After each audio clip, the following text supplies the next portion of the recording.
പ്രധാനപ്പെട്ട വാർത്തയിലേക്കാണ് കടക്കുന്നത്. ശബരിമല സ്വർണ്ണ കവർച്ചാ കേസിൽ കോൺഗ്രസ് നേതാവ് രമേശ് ചെന്നിത്തലയുടെ മൊഴി ഇന്ന് രേഖപ്പെടുത്തില്ലെന്ന് SIT. മറ്റൊരു ദിവസം മൊഴിയെടുക്കുമെന്ന് SIT അറിയിച്ചു.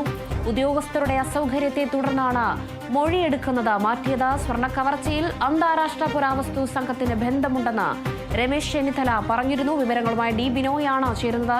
SIT ഉദ്യോഗസ്ഥരുടെ അസൗകര്യത്തെ തുടർന്നാണ് ഇന്ന് മൊഴിയെടുക്കില്ല എന്നൊരു വിവരം ലഭിച്ചിട്ടുണ്ട്. മറ്റ് വിവരങ്ങൾ എങ്ങനെയാണ് ബിനോയ്? ഇന്ന് രാവിലെ 11 മണിക്കാണ് പ്രത്യേക അന്വേഷണ സംഘം രമേശ് ചെന്നിത്തലയുടെ മൊഴിയെടുക്കാൻ തീരുമാനിച്ചിരുന്നത്. അതായത് വലിയ തരത്തിലുള്ള ഒരു ആരോപണം ഉന്നയിച്ചുകൊണ്ടുള്ള ഒരു കത്താണ് രമേശ് ചെന്നിത്തല പ്രത്യേക അന്വേഷണ സംഘത്തിന് കൈമാറിയത്.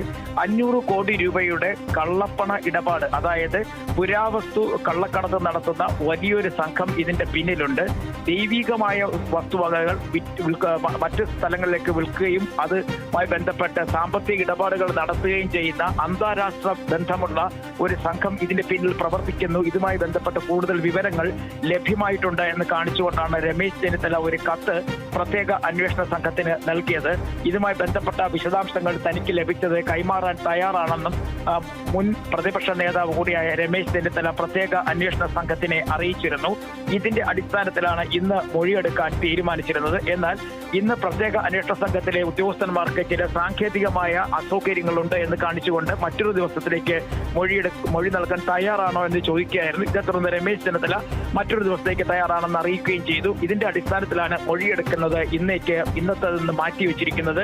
അതേസമയം പ്രത്യേക അന്വേഷണ സംഘം ഇനിയിപ്പോൾ A. പത്മകുമാർ, അതായത് തിരുവിതാംകൂർ ദേവസ്വം ബോർഡിന്റെ മുൻ പ്രസിഡന്റ് A. പത്മകുമാറിനെ വീണ്ടും കസ്റ്റഡിയിൽ വാങ്ങാനും ചോദ്യം ചെയ്യാനും ഒരു നീക്കം നടത്തുന്നുണ്ട്.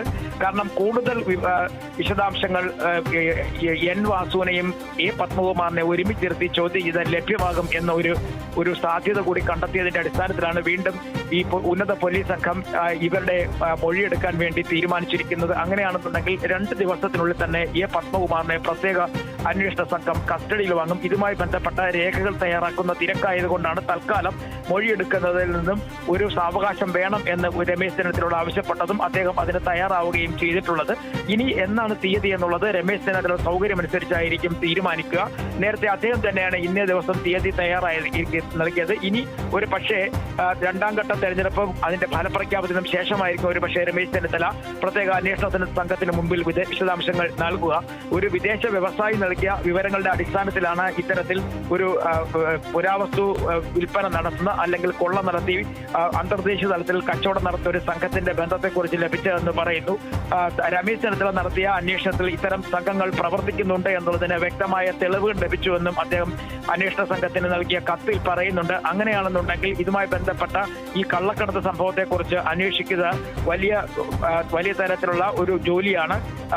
അത് മാത്രമല്ല, കള്ളപ്പണം വെളുപ്പിക്കൽ ഉൾപ്പെടെയുള്ള കാര്യങ്ങൾ കൂടി ഇതിനകത്തേക്ക് ഉൾപ്പെടുന്നു എന്നുള്ളതാണ് മറ്റൊരു വസ്തുത. അങ്ങനെയാണെന്നുണ്ടെങ്കിൽ ED ഉൾപ്പെടെയുള്ള സംഘങ്ങൾക്ക് ഇതുമായി ബന്ധപ്പെട്ട കാര്യങ്ങൾ കൈമാറേണ്ടതായിട്ട് വരും. നിലവിലെ സാഹചര്യത്തിൽ ED അന്വേഷണം നടത്തുന്നതിന് വേണ്ടി ഒരു വിജിലൻസ് കോടതിയും ഹൈക്കോടതിയും സമീപിച്ചിരുന്നു. അതിനുള്ള അനുമതി ലഭ്യമായിട്ടില്ല. FIR ഉൾപ്പെടെ ഇതുവരെയായും പ്രത്യേക അന്വേഷണ സംഘത്തിന്റെ കോടതിയായ കൊല്ലം വിജിലൻസ് കോടതിയിൽ നിന്ന് ലഭിച്ചിട്ടില്ല. ഇതുമായി ബന്ധപ്പെട്ട ഹർജി ഇന്ന് വാദം കേൾക്കും. അതേസമയം സംസ്ഥാന സർക്കാരിന് ED അന്വേഷിക്കുന്നതിനുള്ള വലിയ താല്പര്യം ഇല്ല. ED അന്വേഷണത്തിൽ നിന്ന് ഒഴിവാക്കണം, അല്ലെങ്കിൽ EDക്ക് അന്വേഷിക്കുന്നതിനേക്കാൾ കൂടുതൽ വിവരങ്ങൾ ഇപ്പോഴത്തെ പ്രത്യേക അന്വേഷണ സംഘത്തിന് ലഭിക്കുന്നുണ്ട് എന്നുള്ള വിവരങ്ങളാണ് പുറത്തേക്ക് വരുന്നത്. എന്തായാലും വലിയ തരത്തിലേക്കുള്ള ഒരു അന്വേഷണം പുരോഗമിക്കുന്നതിനിടയിലാണ് ഇപ്പോൾ രമേശ് ചെന്നിത്തല പുതിയ വിവരങ്ങൾ നൽകിയത്. ഇതുമായി ബന്ധപ്പെട്ട മൊഴിയെടുക്കൽ വളരെ താമസിയാതെ തന്നെ ഉണ്ടാകുമെന്ന് നമുക്ക് പ്രതീക്ഷിക്കാം. ശരി, വിവരങ്ങൾ പങ്കുവച്ചത് D.